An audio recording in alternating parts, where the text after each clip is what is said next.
Amen. Praise the Lord. Minsan pa po palakpakan natin ang ating Panginoon. Praise the Lord. Yung palakpak na para kay Jesus ngayong umagang ito. Praise God. Hallelujah.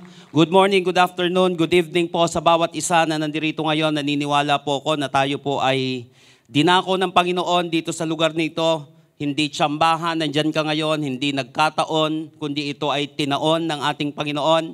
Hindi nagkataon na katabi mo yung katabi mo ngayon, humihinga, maayos naman, at higit sa lahat pinagpala ng Panginoon. Hindi po nagkataon ang lahat ng yan. Ito po ay tinaon ng ating Panginoon dahil ang Panginoon natin ay, siya po ay God of purpose. May napakalaking kadahilanan ng Panginoon kung bakit pa tayo nabubuhay sa mundong ito. Because if you're not dead, God's not done. And the best is yet to come.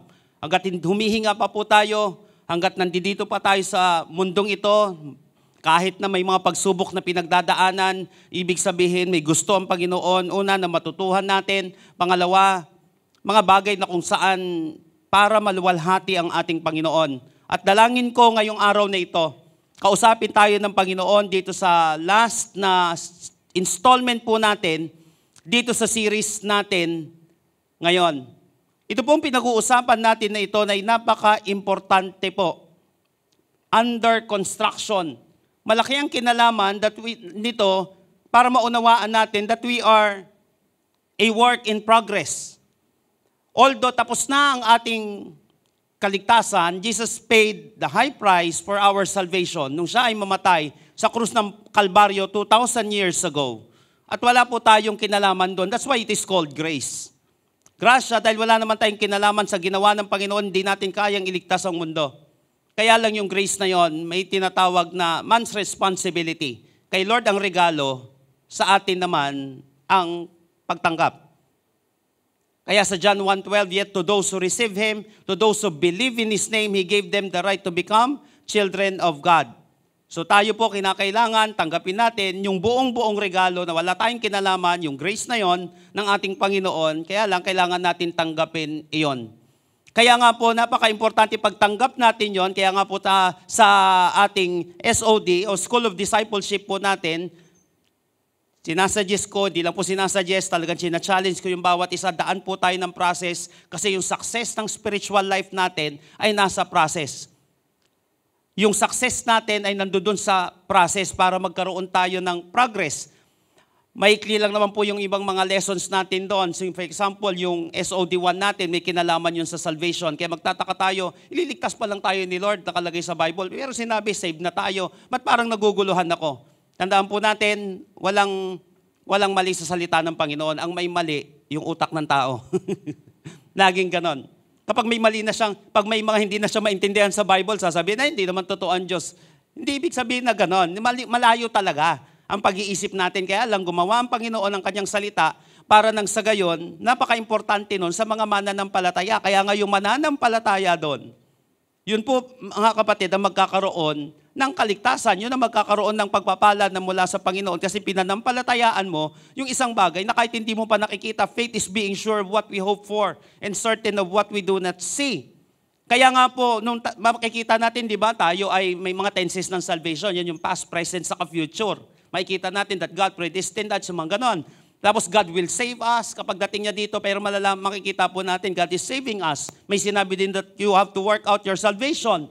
Why? May tinatawag po tayo mga kapatid na progressive na sanctification. Ibig sabihin, habang tayo nandito sa mundong ito, tayo po mga kapatid ay may battle pa. Tayo po ay may battle pang mga kinakaharap at kinakailangan mag-practice tayo ng righteousness. That's why, ito po yung sinasabi natin that we are work in progress. Hindi po tayo basta-basta pupunta sa langit. Hindi basta-basta makakapunta sa outer space ang isang rocket. Kahit nagaano ito kaganda, kahit na sinong kumpanya ito man ay galing sa NASA, ito man ay galing sa Blue Origin ni Jeff Bezos, o galing man sa SpaceX ito ni Elon Musk, still, minamanufacture pa rin siya, ginagawa pa rin siya para maging fit siya dun sa outer space. Ganun din naman tayo, hindi basta-basta yon. Kinakailangan, inihahanda din natin ang ating sarili para sa pagbabalik ng ating Panginoon at pagpunta natin sa langit or abutan man tayo ng Panginoon, tayo ay magiging bagay dun sa kanyang inahanda sa atin sa Revelation. May napansin niyo po doon yung 1,000 year reign of Christ dito sa mundong ito. So, yun po, pati yun, pag-usapan natin, last topic natin yon. At kung gusto nyo po, magdiretso pa kayo sa Amazing Bible College natin. Mag-start na tayo sa June. 3 buwan lang naman ito. Study at your own pace. Ito po, nasa sa inyo po yan. Kung may trabaho kayo, kahit nasa ibang bansa, kaya din-design natin siya na online kasi may mga naka-enroll din sa atin sa ibang bansa. Kaya napakaganda po nito. Wala nang dahilan ng tao ngayon para hindi siya lumago. Ang daming paraan para lumago tayo. Kaya napaka-importante, malaman natin that we are work in progress. Kaya nga po itong last installment na pag-uusapan natin ngayon dito sa series na ito, may kinalaman po ito sa pananaw, sa paniniwala natin sa ating sarili. Napakarami na po ng mga pag-aaral na kung saan sinasabi that the way we see ourselves determines kung paano tayo mag-a-act or magre-react sa buhay na ito. Kung paano natin tinitingnan ang ating sarili. Kaya ganyan mag-act, kaya ganyan mag-react ang isang tao. Kasi may pananaw siya sa kanyang sarili. Kaya ganyan ang trato niya sa kanyang sarili, kaya ganyan ang pag-iisip niya, kaya ganyan ang ginagawa niya. Kasi yun yung pinaniniwalaan niya. Yun yung na-develop sa kanya. Yun yung naging pattern ng kanyang pag-iisip. Di ba po mga kapatid, ilang beses natin pinag-aralan nito na meron portion sa utak natin na ang unang tinutulak niya ay yung belief system natin, yung pattern ng pag-iisip natin. Kaya ang isang tao nahihirapan magbago. Kasi ang sinusunod niya pa rin yung pattern ng utak niya. Tinutulak yun ni Myelin at yun ang ginagawa niya. Kaya nga sinasabi that we have to renew our mind. Kasi kahit baguhin natin ang lugar, kahit bigyan mo ng sandamakmak na pera, pag hindi na bago yung pattern ng pag-iisip niya, yun pa rin yung magiging application niya. Walang laki ng pera sa isang taong mali ang pananaw pagdating sa pag-handle ng pera. Walang tindi ng teaching ang makakapagpabago sa isang tao kapag yung pattern ng pag-iisip niya ay hindi niya binago. Uulit-ulit lang yan. Kahit gaano kalaki yung pera, kahit gaano kagatindi yung preacher, kahit si Jesus pa ang preacher. Kahit sino pang pinakamagagaling na preacher sa buong mundo, kapag nagdesisyon ng tao na hindi niya baguhin yung pattern ng kanyang pag-iisip, yung belief system niya, yun pa rin ang magdidetermine ng kanyang behavior. Our beliefs about ourselves determine our behavior. So napaka-importante din po mga kapatid, yung paniniwala natin, sino ba talaga ako? Ulitin ko po. Our beliefs about ourselves determine our behavior. Yung belief natin sa sarili natin, yun na magdidetermine sa behavior natin. Kaya ganyan yung behavior ng batang yan kasi yun yung pinaniwala sa kanya at pinaniwalaan niya. Kaya ganito yung naging behavior natin, ganito yung pinaniwalaan natin patungkol sa ating sarili.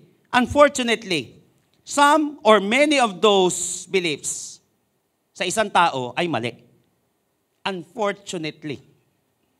Marami dun sa mga beliefs na yon, sa isang tao ay mali. Many people have a negative view of themselves because of erroneous information they have received from misinformed. Pakinggan niyo po ito Kaya maraming mga tao nagkaroon ng maling pananaw at paniniwala sa kanilang sarili dahil po sa mga maling mga information or misinformed, galing sa mga misinformed and unauthorized sources na kanyang pinakinggan. Bakit kailangan maintindihan natin ito? Misinformed yung nagturo. Yun yung paniniwalaan natin. Kahit na sa loob ng tahanan, sa eskwelahan. Misinformed. Yun ang maiipapasa niya. Lagi kong sinasabi, hindi lang tayo nag-i-instruct every time na tayo ay nagsasalita. Every time na tayo ay nagtuturo, nag-i-impart din tayo. So dalawa nangyayari agad. Nag-i-instruct ka, at the same time, kahit huwag yan magsalita, pagkasama mo yan, at kapag pinapakinggan mo yan, may nai-impart yan na spirit sa'yo. Ang tawag doon ay subliminal effect. Kapag tapos mong manood ng sine, lalo na dati, kapag napanood mo yung mga action star, kala mo paglabas mo si Bruce Lee ka na rin Kala mo si Jackie Chan ka na rin. Pag nanood ka ng love story, in love ka, pagdating sa, dito pa lang, paglabas mo, may subliminal effect siya. Nakuha po natin, it's either you instruct or you impart. What if yung information na ito galing sa isang misinformed, pangalawa, unauthorized source? Unauthorized source? Bakit? Kinakailangan, so sa mga ganitong bagay, kinakailangan makita natin ang ating sarili. Ito po sa iba o panibagong perspective. Ulitin ko. Kinakailangan makita natin ang ating sarili sa kakaiba na perspektibo. And we need to hear from a legit, informed, and authorized source.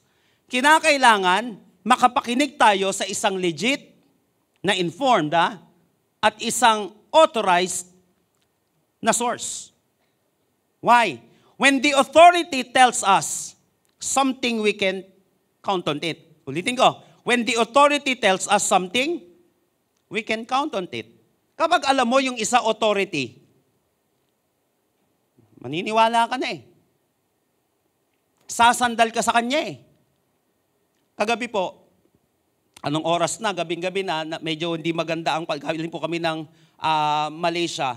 Ang hirap, grabe, parang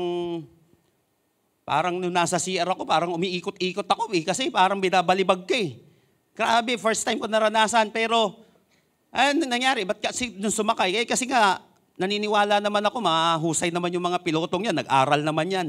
Nakuha po natin yon. Naniniwala ako, pinag-aralan niya naman ng matagal yan. Pangalawa, kahit paano, mahuhusay naman itong mga piloto ng Philippine Airlines natin. Maganda naman ang kanilang mahuhusay na piloto yan. Kilalang kilala sa buong mundo. So, alam mo yon, kahit hindi mo kilala yung pangalan, pag alam mong authorized yung sasakyan mo, maniniwala ka na rin Nakuha mo yon kasi alam mo authority yun Kaya ka sumasakay. Minsan nga, hindi mo na iintindihin mo na yung ugali Basta alam mo, although may epekto rin yun pag tinopak yun. Nakuha natin yung tao, kaya kinakailangan may neurotest din na tinatawag. Pero masasakay ka pa sa alam mong lisensyado kaysa sa hindi Nakuha natin kasi alam mo, authorized yon na magmaneho. Ngayon, alam niyo po ba, marami tayong pinaniniwalaan sa buhay. Marami kang pinaniwalaan na hindi galing sa authorized na source. Kaya ganun yung nangyari sa pag-iisip ng tao. Biruin mo, tinuruan ka, hindi naman negosyante. Wala naman training. Wala namang resulta. Pwedeng matutunan ko sa kanya, experience niya, pagkakamali niya. Pero iba, kapag alam mong authorized yung nagturo sa'yo. Nakuha po natin yon. Tinuruan ka about you. Hindi naman ganun.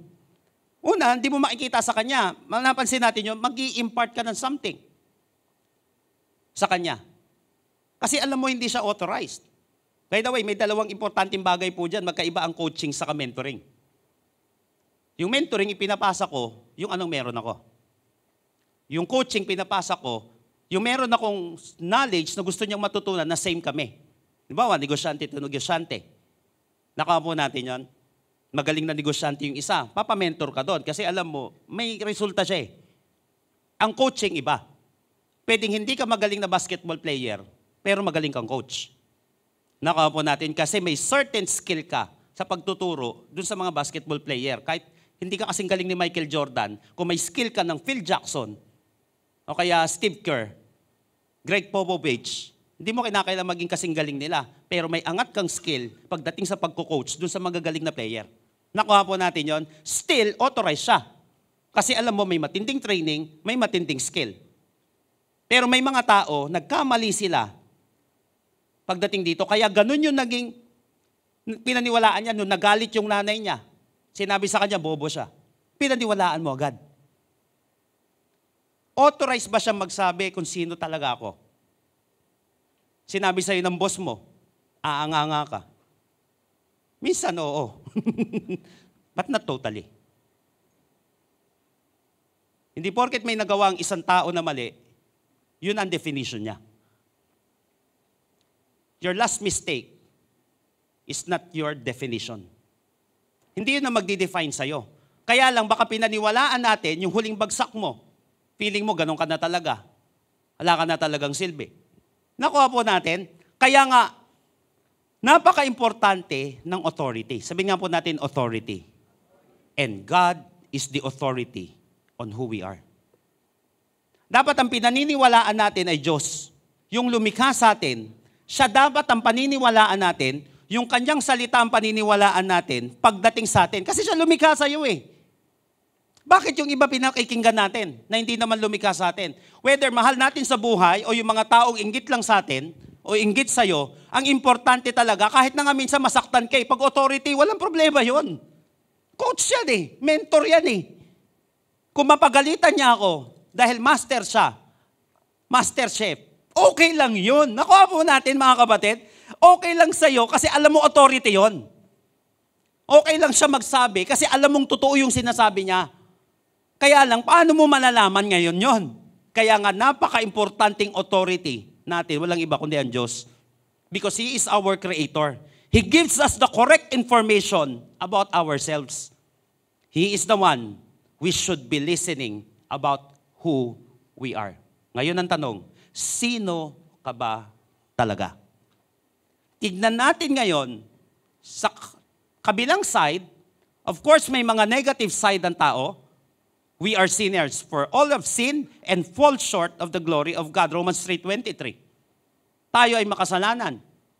Nakuha po natin yun mga kapatid. For the wages of sin is death. And the gift of God is eternal life through Christ Jesus our Lord. Kaya nga napaka-importante, sino ba talaga tayo? Makikita natin yung negative side at dito titignan natin yung positive side. Sino ka ba talaga? Kasi para mag-work ka, para kang battery. Hindi mo lang dapat alam yung negative side mo. Dapat alam mo rin yung positive side mo. Kapag nag-misinformed ka dito at nakinig ka sa unauthorized, baka ang kala mo puro positive na lang, hindi mo na kailangan ng Diyos. Hindi na natin kailangan ng repentance at, alam mo yon, ng confession. Dapat balanse. Alam mo yung negative side mo, pero dapat alam mo rin yung positive side mo para umandar ka. Para gumana ka. Sino na po ang ready at excited na makilala niya palalo ang kanyang sarili galing sa ating Panginoon? Magsabi po na malakas na amen. Number 1. Okay, buksan muna natin ang ating Bible. In 1 Peter chapter 2 verses 9 and 10. Dito po makikita natin sa passage na ito. Kung sino tayo, sang-ayon sa may pinaka-authority, pinaka-authorized na magsasabi kung sino ka talaga. Nakuha po natin yun, walang iba kundi yung manlilikha sa iyo. 1 Peter chapter 2 verses 9 and 10. But you are His chosen people, the king's priest. You are a holy nation, people who belong to God. He chose you to tell about the wonderful things He has done. He brought you out of the darkness of sin into His wonderful light. In the past, you were not a special people, but now, you are God's people. Once you had not received mercy, but now God has given you His mercy. So join me in our message today entitled FYI. Do you know who you are? Sabihin nga po natin, FYI. For your information. Ulitin ko po ha. Alam naman natin yung negative side natin. Pero baka hindi natin makita yung positive side natin. Baka yun na lang kailangan mo ngayon para gumana ka. Para tayong isang baterya na baka yung kani-negative, tama rin yun eh, di ba? Makita din natin may mali tayo eh. Hindi ka hihingi ng tawad kung alam mong wala kang kasalanan eh. Hindi ka mag-develop ng sarili mo kapag alam mong ang taas-taas na natin. Kaya kinakailangan makita din natin yung side na yon. Pero kinakailangan din, makita mo yung positive side mo. Kasi baka lalong hindi tayo umusad. Baka kainin tayo na mababang pananaw natin sa ating sarili o maling pananaw natin pagdating sa ating sarili na galing sa mga misinformed and unauthorized sources na mga napakinggan natin at mga nakapag-impart sa atin mula nung tayo ay bata pa. Dalangin ko ngayong araw na ito, kapatid. Kausapin ka ng Panginoon, katagpuin tayo ng Panginoon at ipakilala ng Panginoon kung sino talaga tayo. Number 1, verse 9. But you are His chosen people, the king's priest. Sabi dito, you are His chosen people, the king's priest. You are a holy nation, people who belong to God. He chose you to tell about the wonderful things He has done. He brought you out of the darkness of sin into His wonderful light. Do you know who you are? Number 1, you are acceptable. Sabihin nga po natin, acceptable. Verse 9. But you are His chosen people. Alam niyo po, marami po sa atin, ni-spend natin yung buong buhay natin trying to earn acceptance. Trying to earn acceptance. Maybe, galing ka sa isang pamilya na hindi in-accept ng isang pamilya o isang angkan. Maybe ikaw yung tao na kagagaling mo lang sa application at hindi ka in-accept. Maybe ikaw yung isang tao na kung saan nagkagusto ka, binasted ka. Hindi ko alam kung sino sa atin dito ngayon. Yung iba hindi naman halatang nabasted. Yung iba halatang halata naman. Hindi ko alam. Marami sa atin, buong buhay natin i-spend natin. Maka-earn lang tayo ng acceptance sa mga tao. That's why most of the time you're wearing that dress. Gusto mong maging maganda ang presentation mo. Buhok mo. Kaya nagkukulay. Kaya ka nagpipilik mata ng ganito kahaba.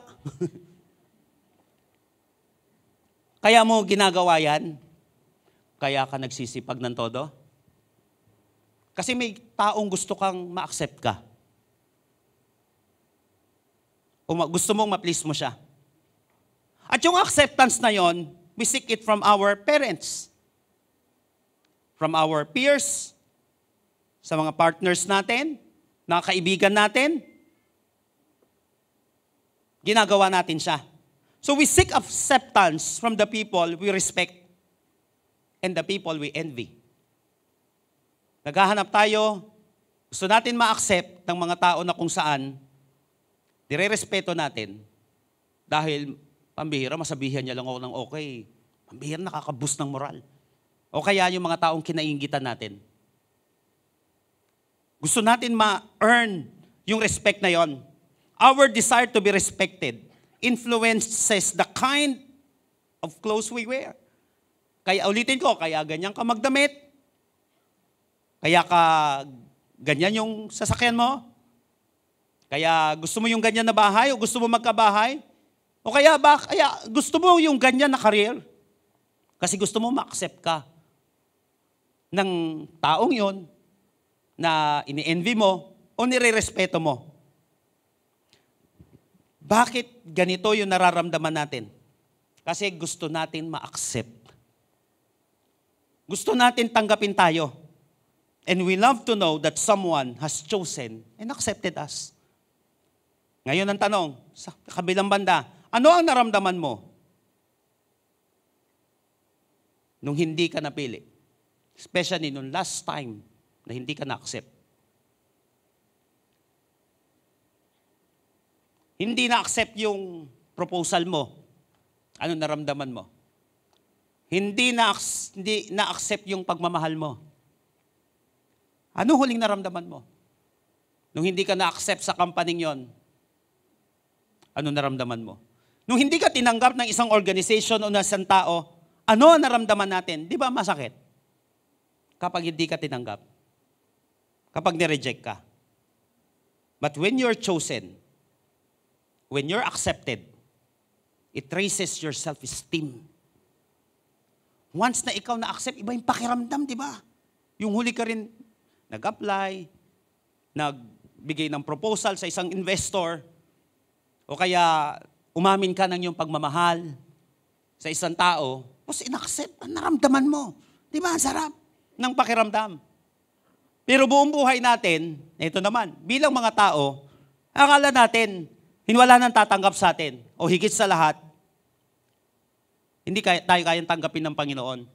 Kasi kung bibilangin lang ang kasalanan mo at kasalanan ko, sandamakmak na siya. But sinasabi dito, but you are His chosen. Sabi nga po natin, chosen. Sa mga literal version, but you are His chosen generation. You are His chosen people. So you are acceptable. Pinili ka nga ni Lord eh. Nakuha po natin yon. You are His chosen generation. You are His chosen people. Kaya kung meron man mga taong nag-reject sa atin, ang gandang panglaban nito. Do you feel rejected ng ilang beses? O kaya buo bang buhay mo nung ikaw ay lumalaki, nung ikaw ay, alam mo yon, nung ikaw ay nagkakaroon na ng pag-iisip at matindi na yung iyong nararamdaman at na-develop sa'yo yung walang nagtumatanggap sa akin, walang nagmamahal sa akin, ano yung nararamdaman mo? Maybe lumaki ka ng ganon. Or maybe bagong-bago pa lang, napaka-fresh pa lang nung huling rejection mo. Every time, lahat naman nare-reject eh. Nakuha po natin yung mga kapatid. Una, dapat maintindihan mo na hindi lahat tatanggapin ka. Malinaw po ba? Hindi lahat maa-accept yung ganyang klase ng forma mo. Okay? Malinaw po ba yan? Yung gustong-gusto mong kulay ng buhok ng yan, ginastosan mo pa yan ng 5,000. Ma-achieve lang yan. Pagdating mo sa office ninyo, o pagdating mo sa mga kasama mo, hindi lahat magugustuhan yan. Dapat malinaw din sa'yo yan. Pero ito maganda. Every time nakaka-receive ako ng sandamakmak na rejection sa buhay, hindi ko hahayaan yon para hindi ako sumubok muli. Dahil alam ko, may pumili sa akin. Hindi ako totally rejected. At hindi ka totally rejected. At ang nag-accept sa'yo, walang iba, kundi ang ating Panginoong Sokristo. Yung hari ng hari at Panginoon ng mga Panginoon. Matinding bagay na yung kapatid. Na maintindihan natin na hindi lang simpleng tao ito. You are His chosen people.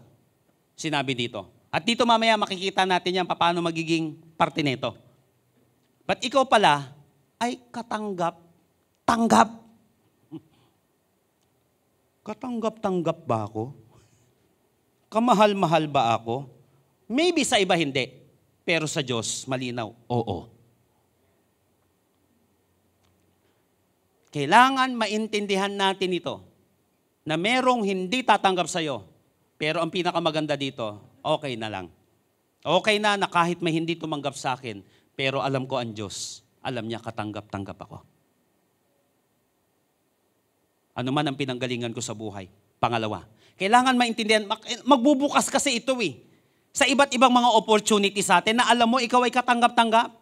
You are acceptable. Pwede ba sabihin mo sa katabi mo, you are acceptable. Katanggap-tanggap ka. Kahit may mga nag-reject sa'yo, katanggap-tanggap ka, maniwala ka. Si Lord na nga nagsabi. Pangalawa, ito, verse 9 ulit. But you are His chosen people, the King's priest. You are a holy nation, people who belong to God. Number 2, you are valuable. Sabihin nga po natin, valuable. Ibig sabihin, ikaw ay may halaga.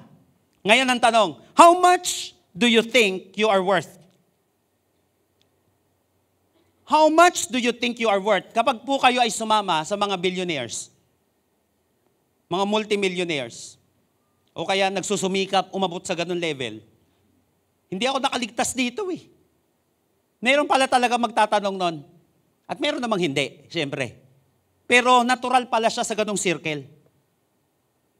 Minsan maglolokohan o kaya mag-uusap sila, magkano kayo worth nito? How much is your worth? Ilang beses na ako natanong na ganun. Siyempre, hindi ka imik.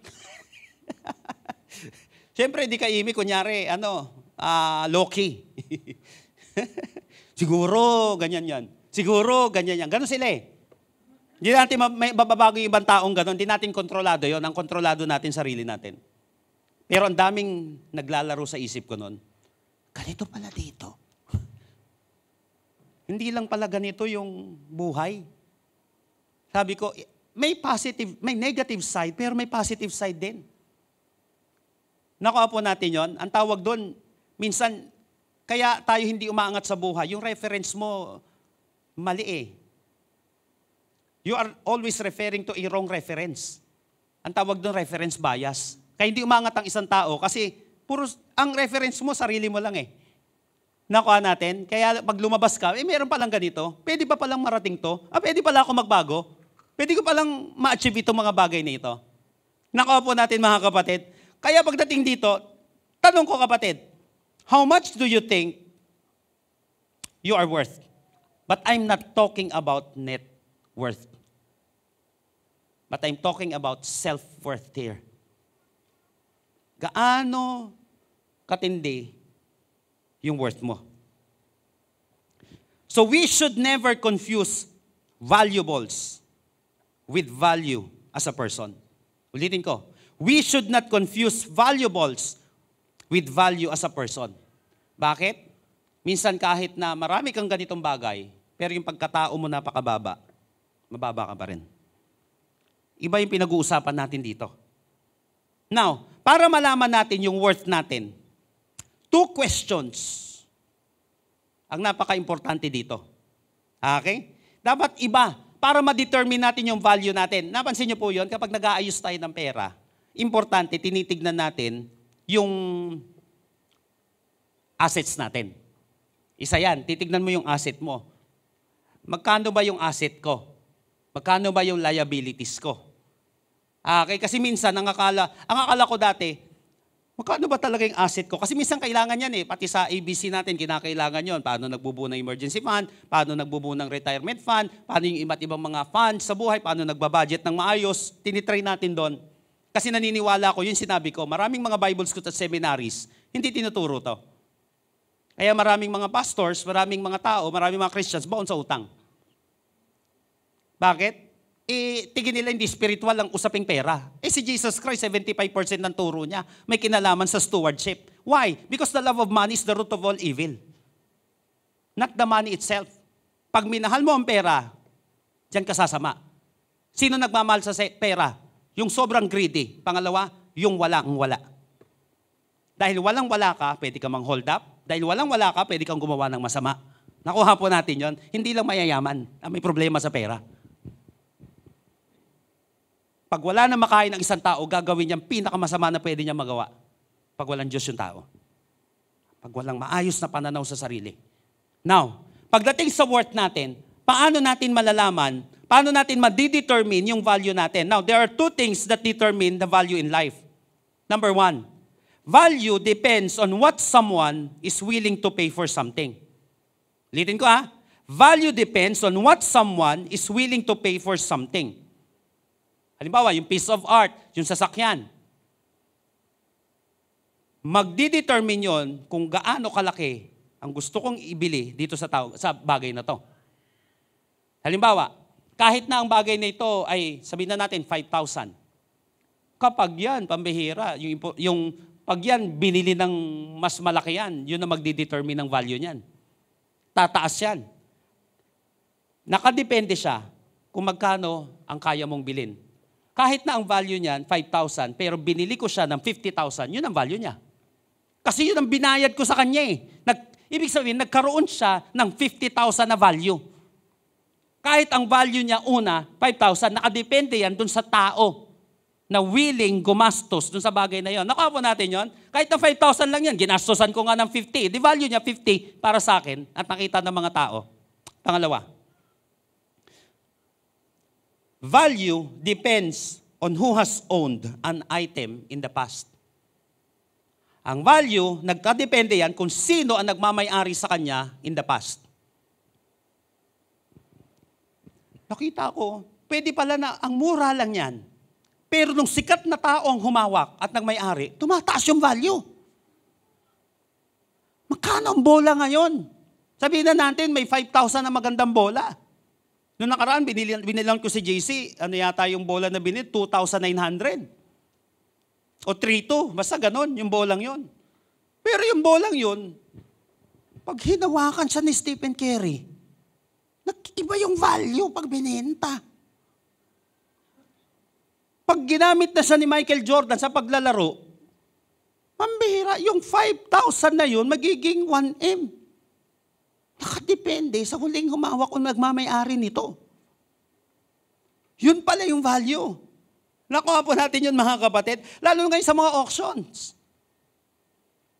Dumataas na yung value nito. So nakadepende na. So based on these 2 criterias, what's your value? How much are you worth? Sa kriteryang ito ngayon na binanggit natin, nakadepende kung paano ka binili o paano ka vinalue ng isang tao, nakadepende kung sino nagmamay-ari sa'yo, yun ang value mo. Nakuha po natin yun. Ngayon, how much are you worth? 1 Corinthians chapter 7, verse 23. You have been bought and paid for by Christ. Uulitin ko. You have been bought and paid for by Christ, so you belong to Him. Ikaw ay binili ng ating Panginoon at ikaw ay pagmamay-ari niya na. Ngayon, kumusta yung value mo? Sino ang nagmamay-ari sa'yo? Yung pinakamayaman na tao sa bansa na kinabibilangan mo? Yung pinakamayaman na tao sa buong mundo? O yung pinakamayaman na tao sa buong universe? Pinakamatindi, pinakamayaman, pinakamasagana, pinakamataas sa buong mundo. At sinabi niya, binili ka na daw ng ating Panginoon nung siya'y namatay sa krus ng Kalbaryo. Ikaw ay pagmamay-ari na, kaya wag mong titignan ang sarili mo na napakababa mo. Dati, oo. Pero ngayon, pagmamay-ari ka na ni Lord, iba na ang value mo nung hinawakan ka na ng ating Panginoong Hesukristo. Amen po ba? Come on, purihin natin ang ating Panginoon. You are valuable. Kaya every time na nilulugmok ka at sinisira ka ng iba, kaya every time na pinaniniwala ka ng kalaban, na ganito ko, huwag mong paniwalaan. Misinformation yon. Wrong authority, yung pinaniwalaan mo na wala kang value. Pwedeng inggit sa'yo, pwedeng isang ignorant, o pwedeng isang arrogant na tao. O pwedeng ang kalaban ng ating Panginoon. Pwedeng ang mga sandamakmak na demonyo nagsasabi sa atin, but don't ever believe a lie. You are a holy nation, people who belong to God. Sabi dito sa text natin, so you are valuable. May value tayo kahit na anong sabihin ng iba. Pag ginto ka talaga. Ang isang ginto, kahit na ilugmok mo yan sa putikan, kahit ibato mo yan, kapatid, sa inidoro, still, ginto pa rin yan. Yun pa rin siya. Nakuha po natin mga kapatid, at anuman ang mangyari sa ating buhay, pwedeng matakpan tayo ng mga dumi sa buhay, ba't ang katotohanan? Tama, tayo ay nagkakamali. Tayo ay may deficiencies sa buhay na ito. Ba't ang huling tanong dyan, sino ang nagmamay-ari sa'yo? Kapag ikaw ay na kay Lord, may value ka. Nakuha po natin? Kaya nga may isa po akong naka-schedule na post. Sinabi kong gano'n, napaka-importante na maintindihan natin na may value tayo. Kasi thieves don't break into empty houses. Anong ibig sabihin nun? Hindi wawasakin na magnanakaw yung walang kwentang bahay. Pag alam niyang may makukutkot dyan, may makukuha dyan, may mananakaw dyan, dyan niya sisirain yun. Kaya ka sinisira ng kaaway. Hindi dahil sa bobo ka, hindi dahil sa wala kang kwenta, kundi dahil mahal ka kasi ni Lord. Dahil kasi may potential ka. Dahil kasi anak ka ng Diyos. Dahil kasi pinatawad ka ng Panginoon. Dahil may kapangyarihan ka. Dahil may value ka, kaya winawasak ka ng kalaban. Hindi dahil sa sira ka. Kaya kasi sinisira, kasi napakataas ng value mo. Amen po ba? Kaya every time na ikaw ay winawasak, dapat ganun ang tingin mo sa sarili mo. Kaya ka nga winawasak kasi may value ka. So, wawasakin to, wala namang ka-value-value yan. You are valuable. May halaga ka. Pwede ba sabihin mo at least 2 tao man lang? Ganun mo siya. May halaga ka. Sabihin mo sa kanya. You are valuable. Naku, baka maiyak pa yan pag sinabihan mo yan. Wala ba lang nagsabi sa kanya nun? O kaya feeling niya hindi. Kasi nga, misinformation. Wrong authority. Kahit na anong sabihin ng iba, paniniwalaan ko pa rin yung sinabi ng Panginoon. Ulitin ko, pag ginto ka pa rin. Kaya huwag mo ibaba yung value mo. Dati, Lord, not my will but yours be done. Pag tingin mo parang late ka na, to whom it may concern na lang. Bahala na, Lord. Bahala na, Lord. Hindi, may value ka. Tandaan mo yan. May value ka. Susunod. Verse 9, but you are not like that. You are a special group of people that God has chosen. You serve God like priests. Naku, napaka-importante nito. You serve God like priests who serve a king. You are His own holy people who belong to Him. He has taken you out of the dark place of sin, and He has brought you into His great light. He has done all this so that you can tell people how great He is. Number 3, you are capable. Sabihin nga po natin, capable. You are capable. Ibig sabihin, may magagawa ka. Now, that may sound scary to us. Ano yon? Yung word na priest. Uy, tingnan mo yung katabi mo, priest daw. O, sabi ko, kaya tayo natatawa, misinformation eh. Akala natin ang priest, ilang uri ng tao lang. Akala natin ang saint, ay iilang tao lang. Pag binasa mo ang Bible, saint, yun yung mga nanampalataya kay Lord. Hindi ako ilang tao lang, wala akong karapatan maging saint. Tama yun. Pag wala si Lord sa'yo. Pero pag ikaw mananampalataya, ikaw ay nilinis ng Panginoon. Ang tinitignan ng Panginoon ng kalinisan, hindi yung sa'yo, kundi yung kay Kristo na tinanggap mo. That's why we are all saints. Ang tawag sa Bible, sa mga mananampalataya. Nakuha po natin yon. At dito naman, makikita natin, you serve God like priests who serve the king. Peter is saying that the two benefits that priests are now available to everybody. Tignan natin napaka-importante, dalawang importanteng bagay pagdating sa priest na sinasabi dito ng Panginoon. Pag sinabing priest kasi, ibig sabihin that we have a direct access to God. Yung saserdote dati, di ba, hindi lahat makakapasok pag makasalanan. Pag may kasalanan, pagpasok mo dun sa Holy of Holies, patay yun. Dahil dun sa presa, tindi ng holiness ng Diyos. Hindi na makakalabas yun, kaya nga dati may bell eh. Kapag gumagalaw pa, ibig sabihin, buhay pa yun. Yung priest doon, pag hindi na gumagalaw, makasalanan yung priest na yun, patay yun. Hahatakin na lang nila yun, talabas doon. Kasi hindi karapat-dapat. Pero dahil sa Panginoong Kristo, may direct access na tayo kay Lord. Bakit? Hindi dahil sa'yo, kundi dahil sa ginawa ni Kristo sa buhay mo. Yun ang priest, may direct access ka kay Lord. Kaya nga, hindi mo na kinakailangan humingi pa sa iba-ibang alam mo yun, pambihira yan. There is only one mediator between man and God. The man, Jesus Christ, sabi ng Bible. Hindi na natin kinakailangan ng iba't ibang mga padrino para lang magkaroon tayo ng access sa Panginoon. Yung intercession, okay yon. Dahil sila din may direct access sa Panginoon, nagpapanalanginan tayo sa bawat isa. Pero yung ikaw ay, kaya ako maghihingi ng prayer kasi alam ko hindi ako makakalapit kay Lord. Teka lang. Pag hindi ka Christian, pwede yon. Pero pag Christian ka, you are capable. Kaya mong magkaroon ng direct access sa Diyos. And we can go directly to God. Pwede ka nang dumirekta sa Kanya. Bakit? May mediator ka na. Hindi yung tatay niya, hindi si Joseph, hindi si Mary, hindi yung kapatid niya na si James. At si Judas, sa kapatid niya, yung sumulat ng Book of Jude. Hindi yon. Pwede ba, Judas, yung Judas na kapatid ni Jesus Christ, yung Book of Jude sumulat O kaya pwede ba, Jaime? James, padrino mo naman ako dun sa kapatid mo. Sa'yo na lang akong lalapit. Hindi ganon. Kaya sinabi dito, you serve God like priests to serve a king. Pwede ka nang dumirekta sa Diyos. Bakit? Kasi naging mediator mo na, walang iba kundi ang Panginoong Kristo. So pwede na, capable ka na. Second, we have a responsibility to minister to the needs of the people. Kaya binanggit na priest. Hindi lang para magkaroon ng access sa Panginoon. Hindi kaya ka naging priest. Diba dati, Old Testament, sila, kapag may mga makasalanan na tao, yung priest lang ang makakapunta sa Holy of Holies, siya kakausapin lang ng Panginoon. Pinaglilingkuran niya yung mga tao para mapatawad ang kasalanan. Ngayon din, ibig sabihin, tayo din naman, hindi porket may direct access na tayo kay Lord, puro sarili lang natin.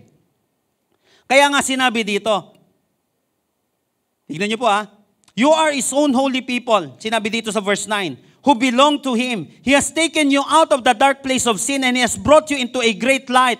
He has done all this so that you can tell people how great He is. Kaya daw ginawa sa'yo ito ng Panginoon para masabi mo sa mga tao kung gaano katindi si Lord. Uy, pag sinabing capable, kaya mo. Sinabi sa verse 9, see, He chose you to tell people about the wonderful things He has done. So bilang mga priest ng ating Panginoon, niligtas ng ating Panginoon, meron tayong capability to tell people the wonderful things He has done. May trabaho pala tayo. At yung trabahong yun, kaya mo. Kaya nga si Lord nag-e-expect sa atin. Una, may direct access tayo sa Panginoon. Pangalawa, tayo ay mga ministro ng Panginoon. Hindi lang po ako. Yung katabi mo ay minister din ni Lord. Sabihin mo nga sa katabi mo, you are a minister. Ikaw ay ministro ng ating Panginoon. Ibig sabihin, kaya mong mag-minister. Yan lang minsan yung pinapasabi ko sa iyo na sabihin mo, you are valuable. Nag-minister ka sa Kanya eh. Hindi mo alam at hindi na pala yung battle niya. Kaya nga ang preaching, mga kapatid, preaching is meant to be a dialogue, not a monologue. Kaya every time na nagpipreach dito, tinatutulungan niyo po ako na mag-preach eh. Kasi malinaw ang preaching, hindi siya monologue. Hindi lang puro ako, dialogue siya. Para mas maging effective siya, may nag-i-amen, may pumapalakpak, may nagpapagawa sa sinasabi ng preacher para mas maging effective. At nagkakaroon ito ng effect sa atin. Kasi nagmi-minister ako, at the same time, ikaw din nagmi-minister. Every time pumapalakpak ka. Natutulungan mo, ay pwede palang pumalakpak kay Lord. Nagtataas ka ng kamay. Ganun pala yun, pagpupuri sa Panginoon. Siyempre. Yung 7 ways to praise the Lord, di ba? Maraming kapamaraanan. Isa doon yung pagkanta, isa doon yung pagtaas ng kamay. Kaya nagtataas tayo ng kamay, hindi tayo nakaloloko lang. Sa pamamagitan niya nakikita ng mga tao, ganyan pala, na pwede pala maglingkod sa Panginoon. Kaya nga ang Latin word for priest, ibig sabihin yan, pag sinabing priest, bridge. So the priest is a bridge builder between God and man. Bridge. Yung hindi nila alam na salita ng Panginoon, nasasabi natin sa kanila. Yung hindi nila alam na kakayahan ng Panginoon, nasasabi natin sa kanila. Na si Lord pala ay provider, siya pala ay healer, siya pala ay savior. Kaya pala ng Panginoon yon. That's why we are saved to serve. Tayo ay niligtas ng Panginoon. Kaya ka tinawag na chosen. Uy, The Chosen, may pelikula nun ah. May palabas pala. Kaya ka tinawag na valuable. Kasi hindi ka pwede na lumapit, wala ka namang value. Para hindi ka kahihiya. Ngayon, kahit na anong tingin sa'yo ng tao, ano man ang estado ng buhay mo, pag lumapit ka, alam mo may value ka.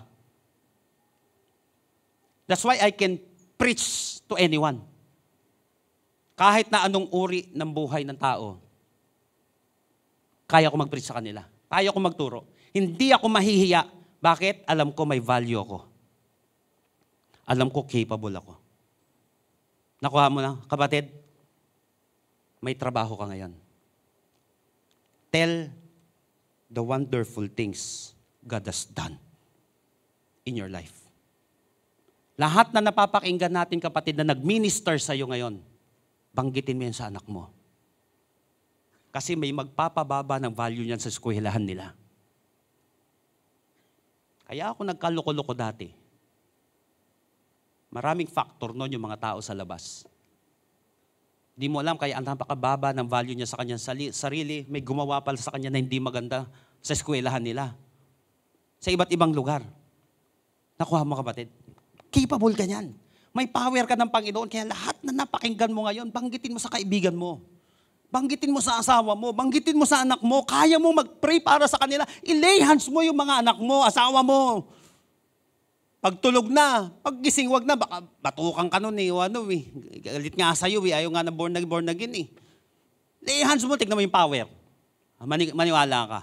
Mayroon dyan may sakit na kasama nyo ngayon. Mamaya, magpipray tayo, magmi-minister tayo, pero naniniwala ko, capable ka. Amen po ba? Kaya mo ka, kapatid. Kasi tinanggap ka ng ating Panginoon at binigyan ka niya ng value. You are capable. Last but not the least, in past times, ito, kapatid, verse 10. In past times, you were not people who knew God. But now, you are God's people. In past times, God did not forgive you. But now, He has been very kind to you. He has forgiven you. Number 4, you are forgivable. Yun lang. You are forgivable. Napapatawad ka. Dati, sabi ni Lord, hindi nyo kasi kilala si Lord. Wala kayong relasyon sa Kanya. Ibig sabihin po noon, you were not people who knew God. You don't have a personal relationship with Him. Pwede ka may religion, but you don't have a personal relationship with God, hindi mo pa rin kilala si Lord. Ibig sabihin, wala kang relasyon sa Kanya. At walang kaligtasan ng isang tao na may relihiyon lang siya, pero wala siyang personal na relasyon sa Panginoon. Then maliligtas tayo not because of our religion, but because of our relationship with God. Yet to those who receive Him, to those who believe in His name, He gave them the right to become children of God. Ang pagiging anak ay hindi relihiyon, ito ay relasyon. Naging anak mo siya, hindi dahil magkarelihiyon kayo, kundi magkarelasyon kayo. Ganun din sa kaligtasan. You are forgivable. So pwede pala na hindi people of God dati. Pwede pala na hindi mananampalataya dati. Pwede pala na makasalanan dati, tapos mapapatawad siya ngayon. Tama. When we come to Christ, our sins are wiped out. Kapag ikaw ay lumapit sa Panginoon, hindi na tayo accountable sa mga kasalanan na yon. Bakit? Si Jesus ang high priest natin. Siya na, kapatid, yung pinakamatinding alay na ginawa para sa atin. Kaya nga lahat ng kasalanan mo, kapatid, ay pinatawad na ng ating Panginoon. Kaya nga sabi ng Bible, in the book of Isaiah, na ikaw, kapatid, you are white as snow. Ganun ang tingin sa iyo ng ating Panginoon. Forgivable ka. Sino sa atin dito, kapatid, hindi mo na mabilang ang mga kasalanan na nagawa mo? Bilang mo pa ba? Ang hirap mag-compute. Ako, wala na. Hindi ko na mabilang yan. Buti na lang din. Kasi baka mabilang ko, sabihin ko, 10 pa lang naman, mabait pa ako niyan. Pwede pa eh. 20 pa lang yan. Kaya, bilang ko pa eh. Kaya, makakabawi pa ako niyan. Nagagawa ko na mabuti dito. Nakakasampu mabuti na ako, 10 na lang utang ko, Lord. Parang ang dating, ganun ang tingin sa kaligtasan eh, no? Alam mo, ang kagandahan lang, dahil kaya hindi mo na mabilang ang kasalanan mo. Nakuha natin, para hindi tayo magmalaki sa sarili natin. The mere fact na hindi mo na mabilang ang kasalanan mo, ibig sabihin, hindi mo kayang iligtas ang sarili mo. Ngayon, sa katotohanan na hindi mo kayang iligtas ang sarili mo, minahal ka pa rin ng Panginoon, tinatawad ka pa rin niya, doon talaga mabibigyan natin ng papuri ang ating Panginoon. Nakuha mo, kapatid? Sa tamtambakmak, sa bigat ng kasalanan ko, may tumanggap pa rin sa akin at may nagpatawad pa rin ito. Hindi ko na nga maalala kasalanan ko eh. Kung ilan eh. Nakuha mo natin yon dahil hindi mo na maalala. Ang maaalala mo na lang yung kanyang grasya. Amen po ba? Ulitin ko, kaya nang hindi mo na maalala, ang maaalala mo na lang yung kanyang grasya. Sa tindi ng kasalanan, sa dami nun, wala. Lord, di ko na makompute. Ang masasabi ko na lang, ang tindi ng grace mo, Panginoon. At napatawad mo pa yung taong katulad ko. Amen po ba? Come on, bigyan natin ng papuri ang ating Panginoon ngayong araw na ito. Remember that God is in the business of forgiving sin. He can take all our sins and He can wipe out yung ating mga kasalanan. Thank God. Because we are forgivable. Tanda mo yung kapatid mo, kapatid, maganda lang yan, sa kapogi lang yan. Pero makasalanan din yan. Nagkakamali yan. Kahit gaano kabait ka, kahit nagaano kabait yan, maniwala ka. Nagkakamali yan. Nagkakaroon ng mga response na minsan hindi mo magugustuhan. Pwedeng nasa honeymoon stage kayo ngayon, bukas nasa honesty stage na kayo. Naku, masasabi niya na, masasabi niya sa'yo na minsan masasaktan ka dahil mahal ka niya. Pero minsan magkakamali din siya. Nakuha mo, kapatid? Sa dami ng kasalanan natin, magkakamali yan. Taong yan. Pero gusto ko maintindihan mo, forgivable yung taong yan. Forgivable. At ikaw din, kapatid, forgivable ka. Sabi mo sa katabi mo, forgivable ka. Ibig sabihin, napapatawad ka, kapatid. Maniwala ka. Kahit may mga tao sa ngayon, hirap magpatawad sa'yo, thank God. Naintindihan naman natin yung iba. Pwedeng ganun talaga ugali nila, o pwedeng mabigat lang din talaga yung nagawa natin. Hayaan muna natin yung mga taong yun. Ang importante, kapatid, mag-umpisa tayo magbago. Dahil, kapatid, kay Lord, makakatanggap ka ng kapatawaran. Amen po ba? Salamat dahil kay Lord may kapatawaran na nakalaan para sa ating lahat. Purihin natin ang ating Panginoon. Praise the Lord. Tayo pong lahat ay tumayo sa presensya ng ating Panginoon. Dito na po ako mag-i-end bago tayo mag-pray. May gusto lang po akong ipakita sa inyo dito sa mga previous verses dito. Do you know who you are? Unang tanong kapatid, ulitin ko tulad ng tanong natin kanina. Do you know who you are? If you ask God tungkol sa worth mo at kung sino ka, at hindi yung mga misinformed and unauthorized ang tatanungin mo, pag si Lord ang tinanong mo nito, sasabihin niya sa'yo. So as believers of Jesus Christ, number 1, you are acceptable. Nakapa natin? You are acceptable. Pangalawa, you are valuable. May halaga ka dahil kay Kristo. Siya ang nag-determine. Ang Diyos ang nag-determine ng value mo. Hindi ikaw. Pangatlo, you are capable. You are capable. Kaya mo kapatid, maglingkod kay Lord. Kaya mo magsalita na may mabibless ang iba. Kaya mong lumapit ng direkta sa Panginoon. Kaya mo. And you are forgivable. Kapag malinaw na sa atin ang mga ito, makinig maigi dito. Kapag malinaw na sa atin itong apat na to, the world's judging system doesn't matter. Kapag malinaw na sa'yo that you are acceptable, that you are valuable, that you are capable, and you are forgivable, yung judging system ng mundo, wala na tayong pakialam doon. It doesn't matter anymore. Ano man ang sabihin nila sa akin, ano man ang iparamdam nila sa akin, ano man ang sabihin nila sa'yo, at ano man ang iparamdam nila sa'yo, it doesn't matter. Because we know, we are not junk. Hindi ka pala basura. Hindi ka pala worthless. Dahil sinabi ng pinakamay authority, walang iba kundi yung lumikha sa akin. But be warned. Ito na ngayon. Warning po ito, at wag nating gagawin yung katulad ng ginawa ng ibang tao. Babalik tayo sa mga verses. Kahit simulan ko na lang sa verse 4. Tingnan niyo po. You are coming to Christ, who is the living cornerstone of God's temple. Tingnan niyo. He was rejected by people. 7. Yes, you who trust Him should recognize the honor of God has given Him. But for those who reject Him, the stone that the builders rejected has now become the cornerstone. And He is the stone that makes people stumble, the rock that makes them fall. They stumble because they do not obey God's word. So they meet the fate that was planned for them. May mga tao pala, no, kahit na anong sabihin, kahit si Kristo na mismo yung nandoon, i-reject pa rin nila. It's your choice. Yung mga nag-reject daw kay Lord, nag-fall. Naging katitisuran siya. Ibig sabihin nun, tama, reject mo si Lord, punta ka na impyerno. Mangyayari yung ganyan sa buhay mo. Nireject mo eh. Biruin mo yung gamot mo na magpapagaling sa'yo, hindi mo tinake. Si Jesus ang gamot sa kasalanan ng tao. Si Jesus ang gamot. Anti-hell. Para hindi na natin maranasan yun. Ni-reject. Stumble sila. Nag-fall sila. Marireceive daw nila, mamimit daw nila yung faith that was planned for them. Sa mga taong nag-reject kay Lord. Pero hindi tayo yun.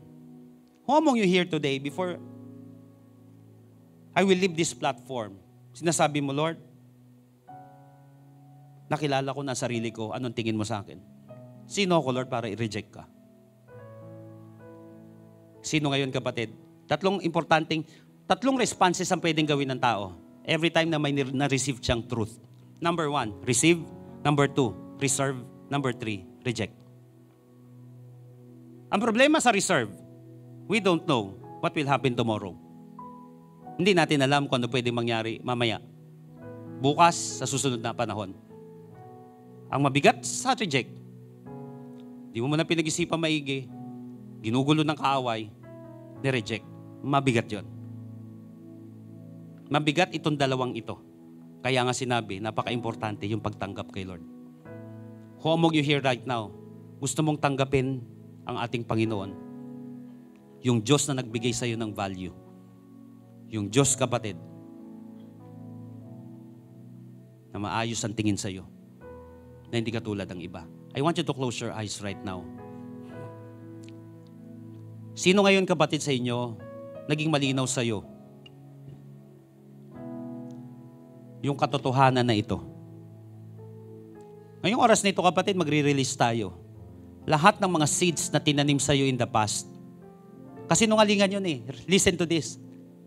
When you believe a lie, something inside of you will die. Nung naniwala si Adan at Eva sa kasinungalingan ng ahas, karoon ng kamatayan. Maraming mga tao, maraming namamatay sa buhay nila. Pangarap, pagkakataon, oportunidad, salvation. Dahil naniwala sila na wala silang kwenta. Pag pinaniwalaan mong kasinungalingan, kapatid, doon magsisimula ang dilubyo. Ganon ginawa nila. They rejected God. They rejected Christ. But who among you here right now naniniwala ka that because of Christ you are acceptable, you are valuable, you are capable, and you are forgivable? If you believe that right now, yan ang mangyayari sa buhay mo. At yan ang mararamdaman mo at yan ang ipapractice mo starting today. If you believe that, bibilang ako ng 3, taas mo yung kamay mo na mabilis. Mabilis lang na panalangin, kapatid. But I believe that after this, your life will never be the same again. Lift up your hands right now. 1, 2, 3. Habang nakataas siyang kamay na yan, kapatid, mananalangin tayo. But ariin mong iyo ito. At naniniwala ko, sa ginagawa mong confession, ngayong araw na ito, mangyayari yan. If you confess with your mouth that Jesus is Lord, you will be saved. You and your household. Bakit? Magiging pagpapala ka sa iba. Tell it to Jesus right now. Lord Jesus, come into my life. I surrender my heart to you. I admit that I'm a sinner. But I believe that you are my Savior. Starting today, be the Lord of my life. Be my King. Save me. In Jesus' name. Amen. Kapatid, kung ipinanalangin mo yan for the very first time, the Bible said, sino man tumanggap sa Kanya, manampalataya sa Kanya, bibigyan niya ng karapatan maging anak ng Diyos. John 1:12. Paniwalaan mo yon. Huwag yung nararamdaman mo. Yung truth, not your emotion. Paniwalaan mo, kapatid, because you are acceptable. And now, may value ka na dahil si Kristo na may hawak sa'yo. Huwag mo nang paniwalaan lahat ng yung judging system ng mundo, huwag mo nang paniwalaan yon. Paniwalaan mo yung pinaka-legit na source at authority. Walang iba kundi si Lord. And for all of us right now, ano man na nangyari sa atin, sa ating buhay, dumumi man tayo, nadapa man tayo, nagkasala man tayo, kapatid, sinabi ko, pag ginto ka pa rin. Tatandaan mo yan. May value ka. Nadumihan nga lang. But still, kapatid, nasa sayo yan. Balik ka kay Lord. Paayos ka sa Panginoon. Dahil yun pa rin ang tingin sa'yo ni Lord, ginto ka pa rin. Anak ka pa rin niya, kapatid. Pwedeng dumumi ka, nalagay mo ang sarili mo doon. But ngayong oras na ito, lapit ka kay Lord. Ibigyan kita ng 30 seconds. Personal ka lang lumapit. Mabilis lang, kapatid, ngayong oras na to. Bigay mo yung buhay mo kay Lord. Paayos mo sa ating Panginoon.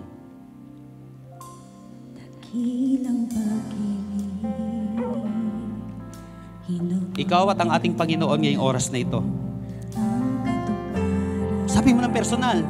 Because you're capable. You are a priest of God. Direkta ka na kay Lord ngayon. Sabi mo siya. Bigyan ng tawad sa Kanya. Bigyan ng awa. Napakatindi ng habag ni Lord. Pansin mo, kapatid, ngayon, the hand of God is with you right now. Makakatanggap ka, kapatid, ng pagtanggap sa ating Panginoon. Bigyan mo po ng kapayapaan ang bawat isa, Panginoon. Gumulo man ang kanyang buhay dahil sa mga pangyayari na nangyari sa kanya. Lord, pahilumin mo po, Panginoon, yung mga sugat. Na maybe siya may dahilan o ibang tao may dahilan. In the name of Jesus. You are acceptable. You are valuable. And you are capable. Gagamitin mo, Panginoon, ang bawat isa na nandirito ngayon. Patutunayan mo, Panginoon, na may halaga siya. May mga tao na mabibless sa buhay niya, Panginoon. May mga tao, Panginoon, na gagaling pag pinag-pray niya. May mga tao, Lord, na may encourage. Dahil at sasabihin niya yung totoo na galing sa salita mo, Panginoon. Lord, tanggalin niyo po, Panginoon, lahat ng hindi magandang seeds na naitanim sa kanya mula nung pagkabata pa, na wala siyang kwenta, na bobo siya, na sa impyerno na siya mapupunta. We renounce that lies right now that is ruling over our mind. Pagalingin mo po, Panginoon, ang bawat isa. Bigyan mo po ng kalakasan muli na makabangon. Bigyan mo po ng kabayabaan ang bawat isa sa pangalan ng Panginoong Hesus. Oh Lord. Come on, sa huling pagkakataon, lumapit ka sa Panginoon. Oh Lord. Oh Jesus.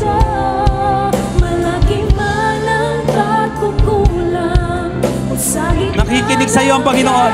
The hand of the Lord is right now is touching you. He's healing you. He's cleansing you. He's giving you peace.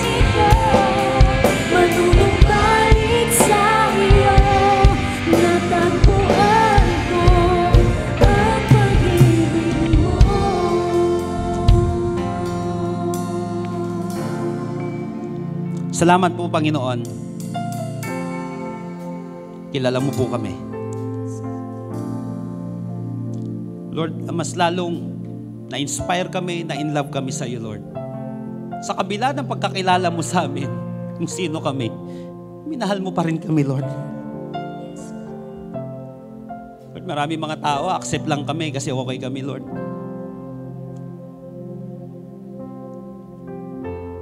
Tuturuan lang kami pag may mapapala sila. O kaya may pambayad kami sa ganong eskwelahan o ganong training. Pero Lord, nandyan ka pa rin. Kilala mo kami. Alam mo yung past namin, alam mo yung present namin, alam mo nga yung future namin, Lord eh. Pero sa malinaw na pagkakilala mo sa amin kung sino kami, Panginoon, yung negative side namin, binigyan mo pa rin kami ng halaga. Inabot mo pa rin kami. Kaya salamat po, Panginoon, dahil ngayong araw na ito may mga niligtas ka, lalaki at babae, Lord, na kung saan nalugmok ang kanilang buhay. Salamat po sa pagtanggap. Salamat sa kapatawaran. At sa mga anak mo, Panginoon, na may halaga naman talaga, pero nayurakan ng dumi ng mundong ito, Panginoon. Salamat, Panginoon, dahil pinaunawa mo sa amin that we are still your sons and daughters, Lord. We still have value in your sight, God. At dalangin ko nga po, Panginoon, yung katotohanan na yun ang makita namin. At yun ang may apply namin sa aming pabumuhay. Na may halaga kami. Dahil may nagpahalaga sa amin. Walang iba kundi ikaw. Salamat po, Panginoon. Salamat dahil may pinagaling ka ngayong araw na ito. Salamat sa kapayapaan. Salamat sa pagtanggap. Salamat sa kapatawaran. Salamat sa kaligtasan, Panginoon. Kaya marapat lamang, Panginoon, na sa iyo lagi namin ibigay ang pinakamataas na papuri at pagsamba mula sa iyong mga anak na liligtas. Ito po kayong panalangin sa pangalan ni Jesus. Lahat may magsabi ng malakas na Amen and Amen. Malakas na palakpak para sa mga minahal ni Jesus. Come on. Praise the Lord. Hallelujah.